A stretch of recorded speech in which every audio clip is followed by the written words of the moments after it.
Hello mga ka-GVkers at ka-mailers, and welcome again to my vlog. Today, the G2 mailers will talk about the codes and conventions. So definitely they will elaborate the meaning of codes and conventions, so as they will talk about the different dimensions of media and information text. So let's check this out.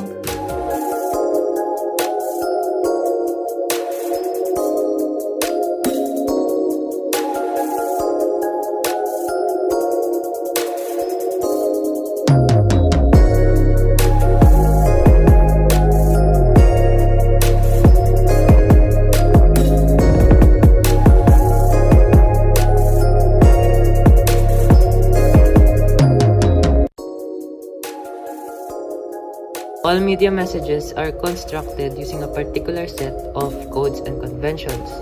But when do we say media messages are constructed using codes and conventions? So we mean that every media product we encounter is a coherent body with its own rules. So every medium has its own codes and conventions.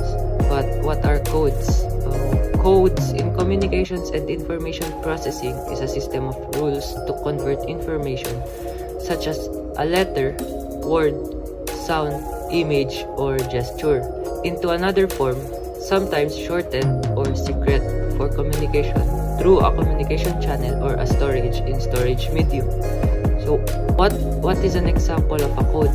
An example of a code is when two children playing are using different language or a language of their own in order to understand one another. Codes can be divided into two categories, which are technical and symbolic. Technical codes are all the ways in which equipment is used to tell the story in a media text, while symbolic codes show what is beneath the surface of what we see. But what about conventions? So conventions are generally established and accepted ways of doing something. So there are general conventions in any medium. And conventions are also genre-specific. Theory of semiotics. So semiotics, also called semiotic studies, is the study of sign process, which is any form of activity, conduct, or any process that involves signs, including the production of meaning. But what is a sign? So a sign is anything that communicates a meaning that is not the sign itself to the interpreter of the sign. The meaning can be intentional, such as a word uttered with a specific meaning, or unintentional, such as symptom being a sign of a particular medical condition. So according to Hall, 1997, media always is engaged in signifying practices. So we take symbolic action every now and then. Our interactions with others are about using symbols to express ourselves. Example is when we wave our hands to say goodbye, shake our heads to express disapproval, or when we clap our hands to express delight. So media is one of the main, if not also the most accessible and potent channel by which symbols are transmitted.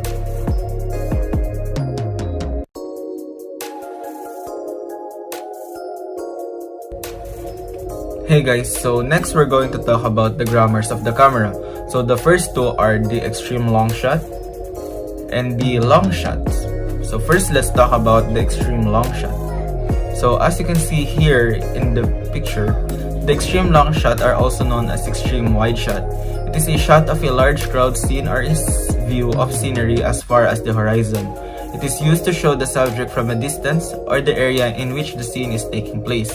This type of shot is particularly used for establishing a scene in terms of time and place, as well as characters' physical or emotional relationship to the environment and elements within it. So the character doesn't necessarily have to be viewable in this shot. So next is the long shot. So here's the long shot picture. So a long shot is also known as a wide shot. It is a view of a situation or setting from a distance.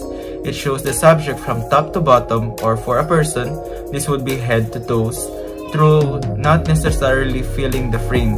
The character becomes more of a focus than an extreme long shot, but the shot tends to still be dominated by the scenery. This shot often sets the scene and our character's place in it.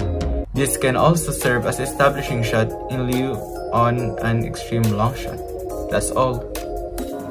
Hey guys, so today I'll just be discussing with you all what is a medium long shot. So basically, a medium long shot is also determined as the 3/4 shot, as this is a type of shot that shows a group of people with an interaction with something else within its reach. So basically, this just frames the subject from the knees up, and it is an intermediary between the long shot and the medium shot.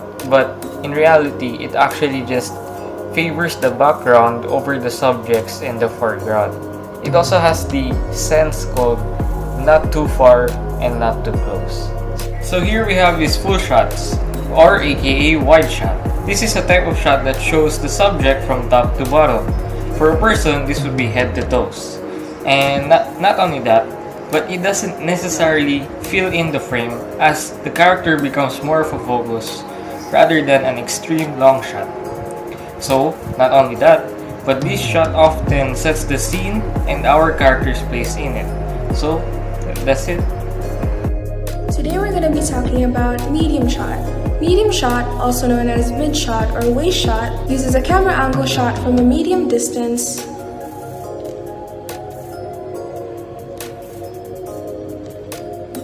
that only shows up until the subject's torso or waist. It also shows that the subject is in the middle distance, allowing some of the background to be seen. In movies, it is commonly used for dialogue scenes, but it also depicts the body language. Next, we have the close-up shots. Close-up shots are used to tightly frame the subject. This is used to add emotion to the scene. It allows the subject to create an emotional connection with the viewer. It gives the viewer a chance to see the subject more intimately. Hello, today I'm going to talk about extreme close-up shot. It could be a shot of an eye, hand, mouth, or the object in detail. Frames the subject very closely, often so much that the outer portion subject are cut off by the edges of the frame. So here are some pictures to further understand more what extreme close-up shot is.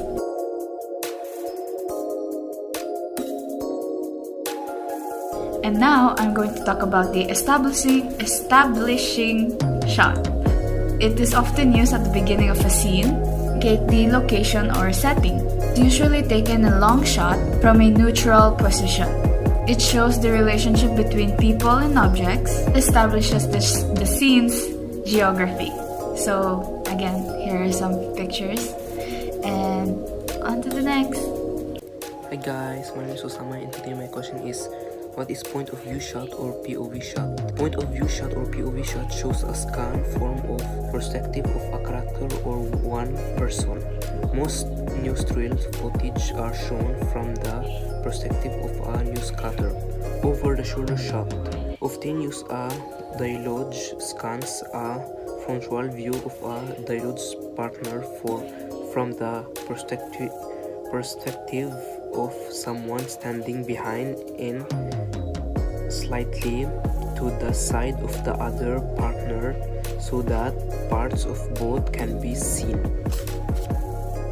Action shot refers to when an action takes place on a screen and then cuts to a separate shot that allows the viewers to see the reaction to this action from other players in scenes.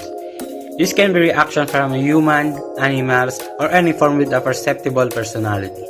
Reaction shot may not be the first thing you build in your shot list, but perhaps ought be.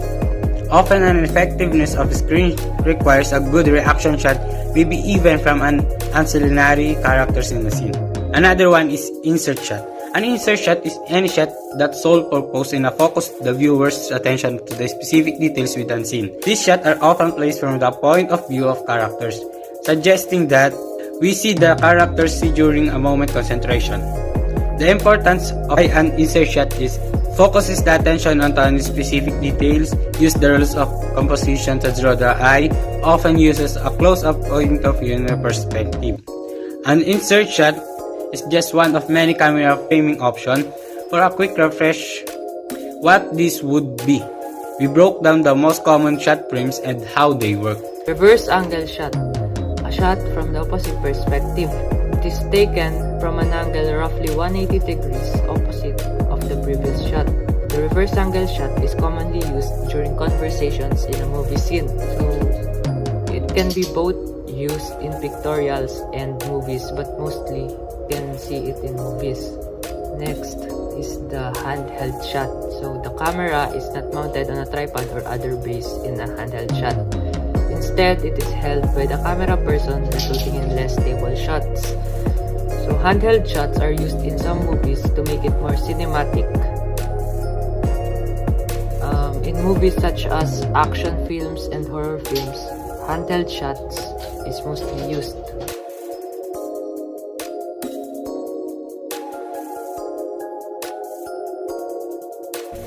Now I am going to talk about aerial shot. The camera is not mounted on a tripod or other base. Instead, it is held by a camera person, resulting in less stable shots. It is any photography taken from the air. Normally, an aerial photography, it is normally taken vertically from an aircraft using a highly accurated camera. So, photo, right there. And next is the high angle shot. Shows people or object from above, higher than the eye level. It is one of which the camera is placed above eye level, creating a frame that looks down at the subject. So,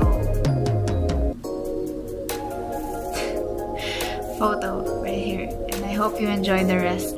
Next, we have the low angle shot. The low angle shot depicts the subject from below the eye line, with the camera positioned low on the vertical axis, sometimes even the subject's feet. The effect or the goal of the low angle shot is to make the subject look strong and powerful, making them seem grand and threatening. Lastly, we have the eye level shot. The eye level shot is positioned in a way that makes it seem like you are in the scene, just like this. The camera focuses on the subject's head approximately 5 or 6 inches from the ground. The subject looks directly into the lens and doesn't have to move their eyes up and down. It is commonly used in cinema because they are straightforward and neutral. And that's all. Thank you!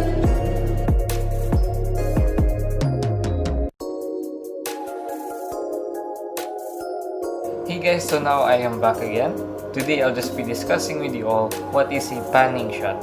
So basically, this is just where the camera pans horizontally from left to right or vice versa across the picture.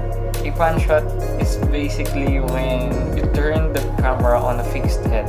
It is basically like a technique where you follow a moving subject and you can shoot this at a lower, slower shutter speed to create a feeling of speed and action. So this is actually just very useful for action movies to capture the dramatic experiences within it. So yeah. And for the next shot, here we have this tilt shot. This is just basically where the camera tilts up or down between the vertical line. So this is just a type of cinematographic technique called tilting, in which the camera stays fixed but rotates up or down on a vertical plane. So basically, this is just similar to the motion of an individual raising or lowering their heads. So a good example of a picture that uses tilt shot is this. Yeah, that's it. A tracking shot. Tracking shot is any shot that physically moves the camera through the scene for an extended amount of time. Tracking shot often follow traveling subject. True, they can be used to simply show off the scene. The past tracking was a term reserved specifically for a lateral camera movement that almost exclusively took place on a dolly track. A camera would track right or track left, while forward movement was referred to as push in or dolly in, and backward as a dolly out. Then last is a zoom shot. Zoom shot is when a focal length of a camera lens is adjusted to give the illusion of moving closer or farther away the subject. Zoom shots are done with a zoom lens, each a variable focal length. The most typical camera types of zoom in and zoom out, but it can be also combined with a dolly shot to create a dolly zoom. The importance is to draw attention to a specific detail in the shot when you want to give a character power, to emphasize a comedic or dramatic moment. Then, if you are an aspiring cinematography or director, you know that the camera is your primary storytelling tool. The zoom shot is just one of these techniques and adds a very particular and announced message, showing that this message is critical for deciding when to use it. And that's all. Thank you.